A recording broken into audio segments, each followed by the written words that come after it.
Greetings and welcome, everybody, to this week's episode of UC Weekly News. I'm your host, David Danto. I'm joined by Dave Michaels, my partner again. We're doing the next in our series of channel partners to try and get perspectives as to what's going on in the world of the VAR. And by and for channel partners. That's whatever's on your mind in the channel. In this series, we're trying to uncover what you need to know and what you should know. And if you want to be on, drop us a line. We've got two rock stars today, David. Introduce them. They're close friends of yours. Tell everybody who they are. Well, Tony, who is hiding out in the UK today and apparently driving. It looks like he's on the run from the police, no doubt. We had barbecue in Denver when I was just out there for the Avaya conference, and he's Tony. Go ahead and introduce your company and what you do. Yeah, sure. I'm from Aura. We traditionally did everything Avaya centric, but that's going back about 15 years. We're now agnostic, so we inject voice into Teams and other platforms, session border controller as a service, and lots of CX. Much more recently, CX into Teams, as lots of our medium, large multinational corporations have a team strategy and want CX on the back of that. We're global. Excellent. And great. And you've got a lot of U.S. and European experience with the different companies and brands you work with, and so can't wait to hear some of that. And we've also got Kathy Sobas. You're like legendary in the CX community specifically, and you worked with a lot of different brands. I believe you're doing consulting right now. Is that accurate? Yes, that's true. I work with Sobas Consulting, my company, and we do go-to-market strategies for companies getting ready to get into different spaces than what they're in today. I also have a marketing arm of my business that deals with events and marketing campaigns. And we also work with end user clients to take them from wherever they are today to wherever they need to be with UC, CX, AI, and also the infrastructure and the cybersecurity concerns that they have with those. All right. So with that, let's go ahead and get started. We have a story in the upcoming Insight Report, which hasn't come out yet. The headline, which of course could change between now and the next few weeks, but the headline currently is the disappearing Avaya. And so Avaya has been shrinking. They've been letting off a lot of people. What are you hearing from Avaya directly, and what are you hearing from your customers and partners? What's going on with Avaya? Kathy? Yeah, that's a really good question that you have there, Dave, right? Since they did let a lot of people go, hearing from them is a little bit more difficult than it used to be. However, there are some customers that do like the products that they have, but what I'm finding is many customers are looking for alternatives. They're trying to figure out some of them are trying to figure out how they can either stay on-prem or choose a hybrid approach to what they're doing, especially in CX. And it certainly is something that is concerning to many companies and especially large corporations that I'm working with. They have a huge, as far as I know, they still have the largest, we've gone through two Chapter 11s, they still have the largest installed base of any vendor out there. So Tony, what are you hearing on that? And what are people asking you about when it comes to Avaya? Well, yeah, we're being asked regularly about what they're doing. Having spoken to Patrick, who's the CEO, and many of their kind of senior leadership, and a Denver neighbor of yours, as a matter of fact. Yeah, absolutely. Yeah, no, great guy. So they're absolutely wanting to pitch themselves as a software company. So they know that they're going to need to get rid of the services that they've traditionally done in the past. I actually think it's really good for customers and for partners because just being transparent, they were quite expensive at services and difficult to access. So pushing that back to the partner channel, I think, is a great opportunity for the partner channel and for customers to get better value actually, and for Avaya to concentrate on what they've always been good at, which is product. So the opportunity for the channel that you're talking about is taking on the professional services that Avaya was doing. Is that what you're saying? Yes, absolutely. Yeah. I mean, we've been doing that. And then Kathy, you're saying the opportunity that you're seeing is to displace the Avaya. Is that what you said? Well, I'm seeing how can they stay in place where they are today while they're exploring other options, and what are those other options to take them into the future? And so it's a tremendous opportunity for channels to take advantage of that, the VARs that are out there and the SIs that are out there to help guide them along that path. I think it's interesting here because you know, the market's been so focused on CCaaS. There's like, you know, 20 to 50 CCaaS providers fighting over about half the market. And the other half the market is basically Avaya and Cisco because Genesys pulled out. Mitel is trying to work its way in. I think Tony's got another brand in Europe I want to find out more about. But let me ask, I was just at Cisco Live and they announced their premises solution. I think it's R15. They just announced it's going to get an update, or I might have the number wrong, but they just announced an update to Contact Center Enterprise is coming. And so I guess Cisco's figured out that maybe there's an opportunity here too. And so, Tony, if you have a customer that wants to displace Avaya, what product are you talking to them about?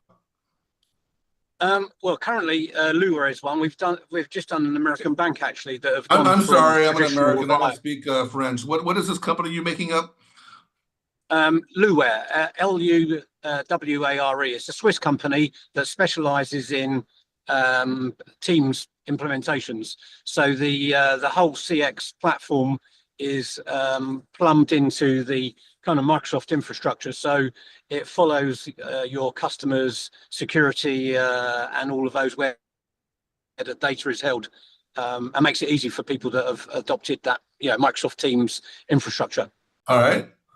Kathy, what are you thinking as a displacement? Are you positioning premises-based solutions, or do you just push them toward the cloud? I'm seeing a lot more cloud out there than I have been, but I have to really couch that with the fact that we're only about 30% saturated with the cloud currently, right? So there's a tremendous amount of upside You potential. can't say 30% saturated. Those are kind of oxymorons. That's true. Yeah. Only about 30% of the people, you know, have cloud in their contact center, specifically in their contact center environment today. Like Tony, I'm seeing a lot of Teams in the UC environment. I have been for years, so it's no surprise that that continues to proliferate. But I am seeing from a channel perspective, more friendly vendors in that mix than what I have before. So a lot of people are talking about 5.9s. There are some people that are talking about 8x8 out there, and trying to make sure that everything works together seamlessly and well, which is always the conundrum for our channel partners. Yeah, when the Avaya bankruptcy ended last time, the joke that everybody was saying was, "Congratulations for coming out. When's your next one?"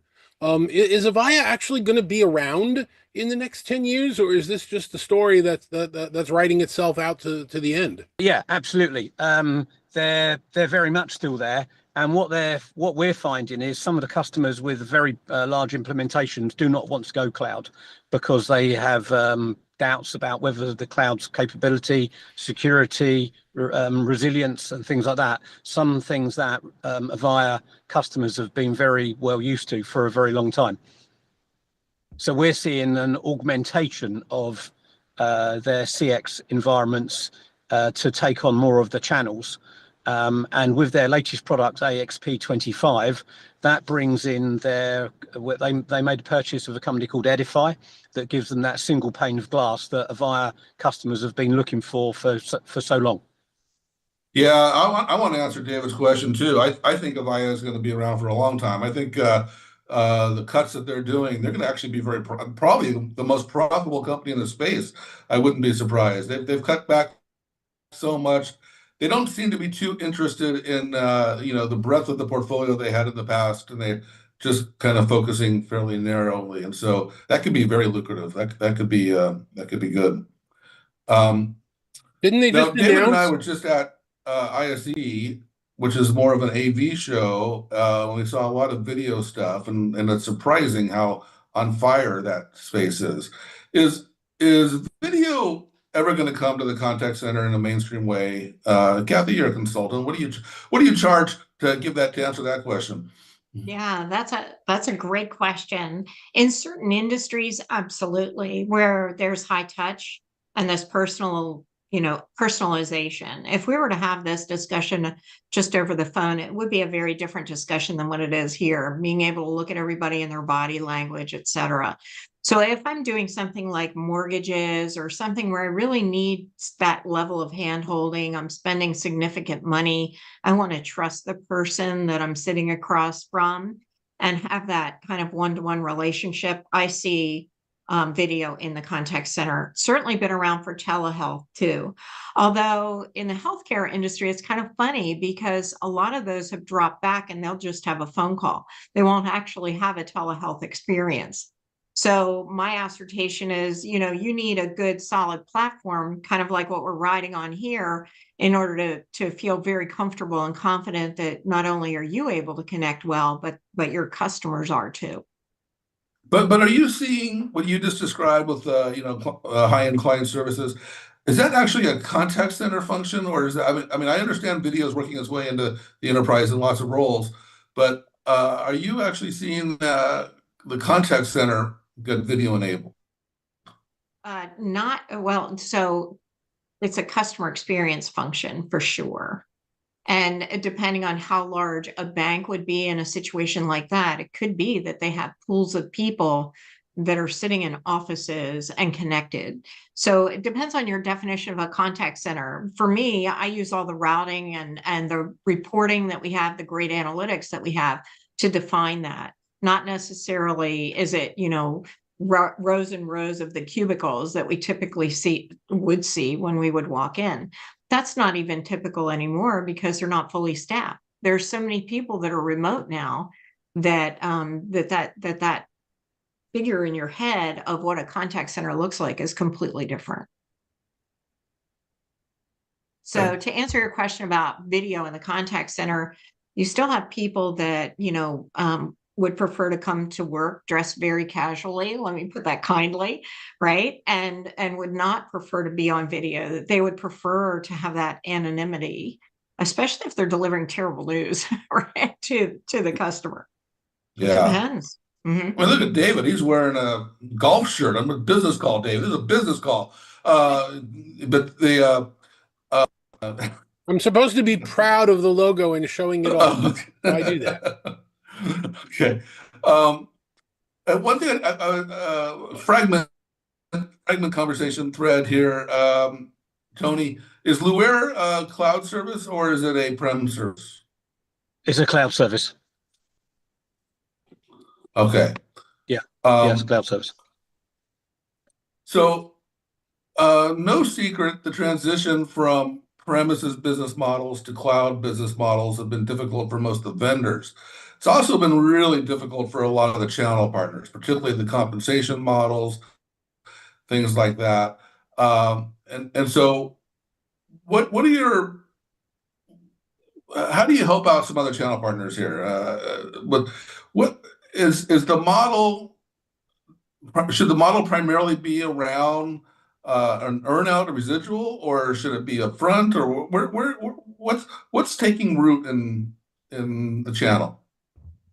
Yeah, well, we've just completely redeveloped our commission plan basically, and you some of it can be upfront.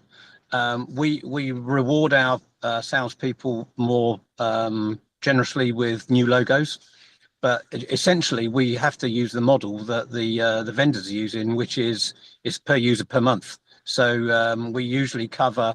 So for instance, if it's a 3-year contract, what we do is we pay them their first year, and they get a multiple depending on how many years contract it was. So I can't remember the exact figures, but if it's a 3-year contract, they might get 1.5 times a year's worth of commission. If it's a 5-year contract, they might get 1.75.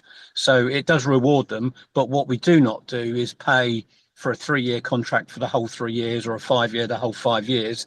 Otherwise, after a couple of years, you'd have all your salespeople sitting on their backsides, not needing to work.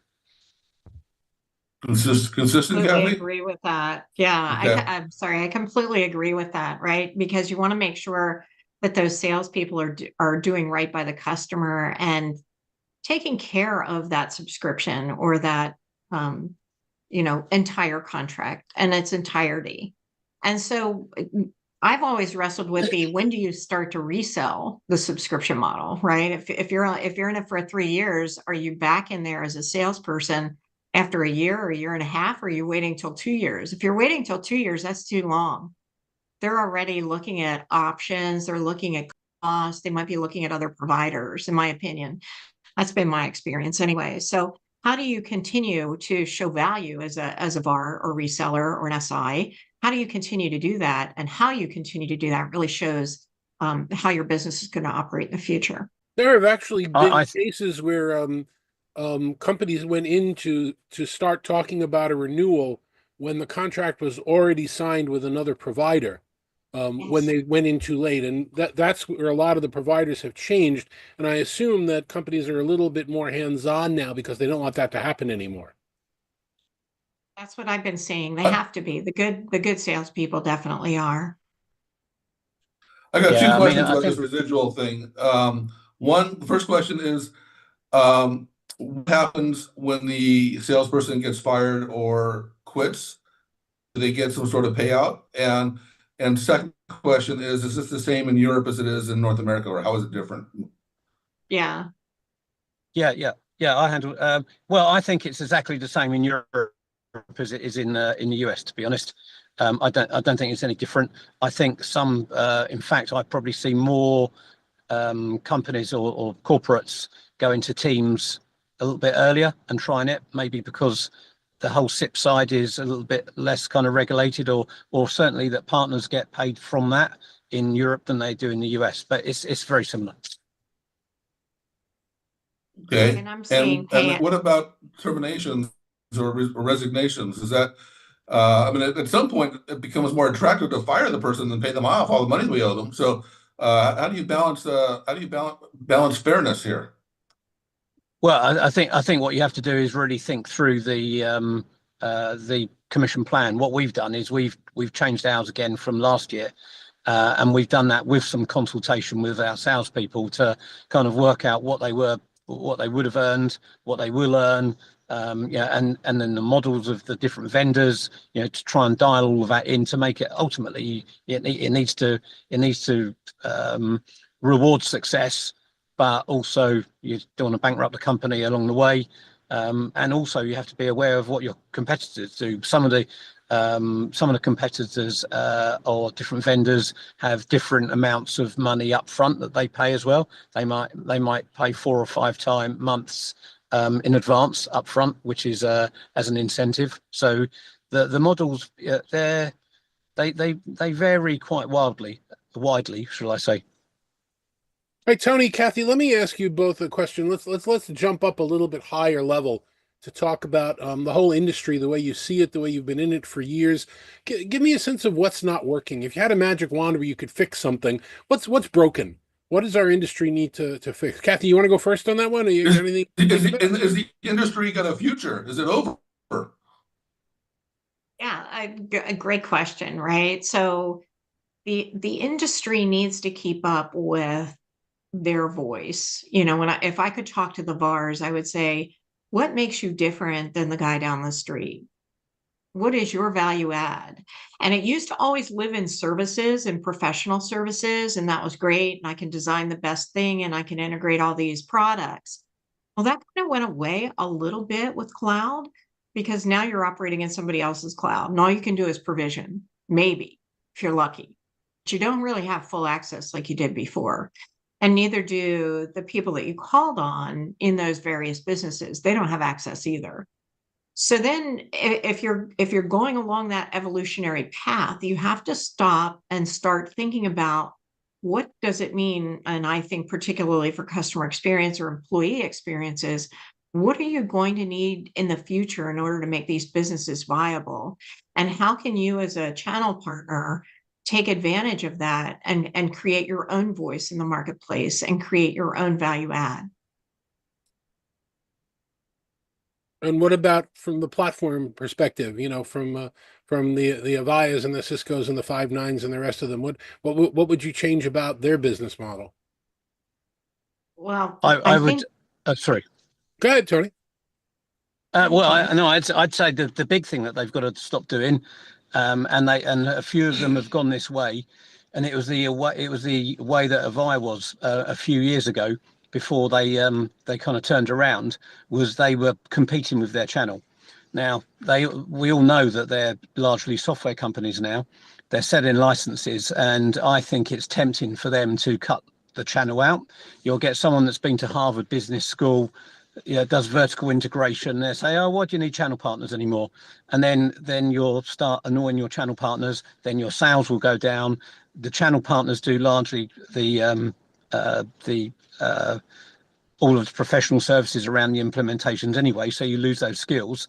It's skills that the vendors don't have in abundance, if at all, for some of them.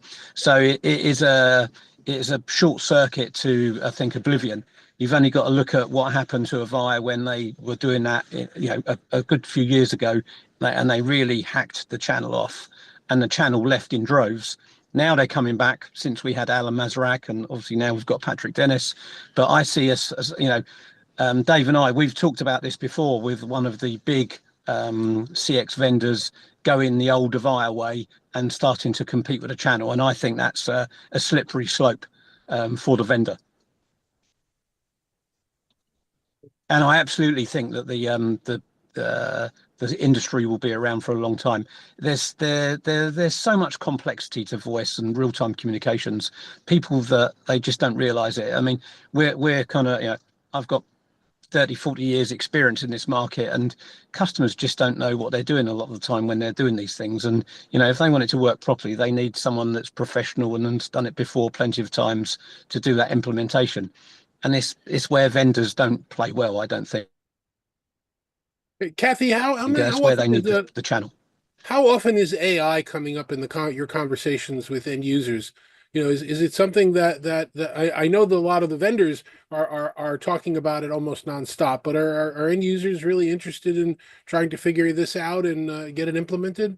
Yeah, for sure. I'm seeing it all the time. What they're struggling with is, what is that use case? What is that one piece that's really going to be the magic wand that they can wave over the organization? And when you say magic wand, you mean layoffs, right? It could be layoffs, but what we're finding is it's almost like, a snake eating something. There's a bubble of activity and a bubble of extra people that are needed for a period of time before you see that slope. But if I talk about CX specifically, we're not meeting the needs of customers today. Long talk times, 2-3 hours waiting, things like that are still occurring. So there is a definite need to have self-service in order to at least get back to on par with having great customer experiences that are out there. And so what we're working with a lot of companies on doing is, how can you take AI and supplement either your employee base or your customers, or both, in a way that helps that situation of poor customer experiences and poor satisfaction that's occurring out there. I'm sorry, Tony, go ahead. Yeah, I completely agree with Kathy on that one. We're seeing AI as augmentation or complementary to the voice channel. Voice channel is still the number one channel in communication for most people's CX. AI is going to help that. The bots are going to get more intelligible. I mean, I use bots sometimes when I'm doing banking and things, and you kind of give up and pick the phone up and make a call because they're so hopeless.